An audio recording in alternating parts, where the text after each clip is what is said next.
recruiting and how to figure out what you want to do next. A lot of people join and they know about what exit op they want to do. Some people go into this and they're like, I want to do private equity, I want to be in a hedge fund, or I want to work on a specific type of credit fund. That's great. You have headhunters for that. You'll experience when you get started. You will get emails from people from search agencies. Their job is to basically place you and try to play matchmaker. If you are going to respond to those, make sure you already know what you're doing. Make sure you've already kind of studied for it, because even if it's just a chat, it's not really a chat. It's kind of like an interview. So it's really important to have a good first impression with headhunters. So make sure to just do your research and know what you want. There are many different options, and headhunters are the way to go for the traditional exit opportunities. I, however, realized that I didn't want to do those. I quickly pretty much ruled them out from the beginning. I do have an interest in finance, but I do want to try something new. People that I've talked to in terms of their advice from higher ups, once you get to the top, it's much harder to make a transition.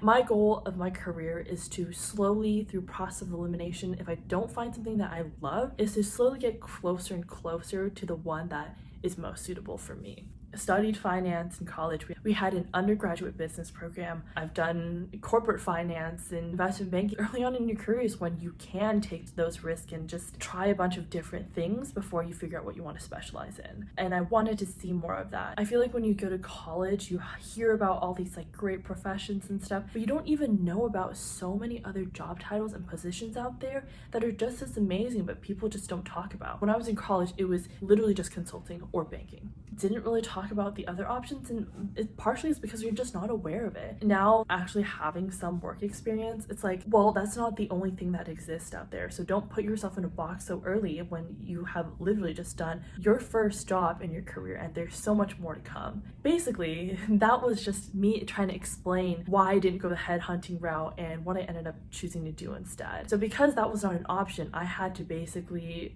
go through the application process and the recruiting process on my own. Basically made a list of industries that I was interested in, the companies under those industries that I would be really hyped to work at, and then just started going from there. If I had connections who worked at those places, I would reach out to them just to chat. And oftentimes by the end of the conversation, like that person would say, hey, if you're thinking of applying, I would love to submit a referral. I had the phone screen, another call with the hiring manager. I did my first round, some follow-up interviews, the final rounds, and ended up getting an offer, which is very exciting for me. And yes, it is difficult to recruit. It is very difficult to interview when you're working so many hours a week. Also, if you are able to do that, it is hard to do so without your team finding out why you've gone for 2 or 3 hours. Now, the pandemic, I think, has made it much easier for people to do so, just because you don't have to physically leave the office in like your interview attire and just come back in the middle of the day. It was a tough process. It lasted for like 2-3 months, and when I got my offer, they wanted me to start the month after. So that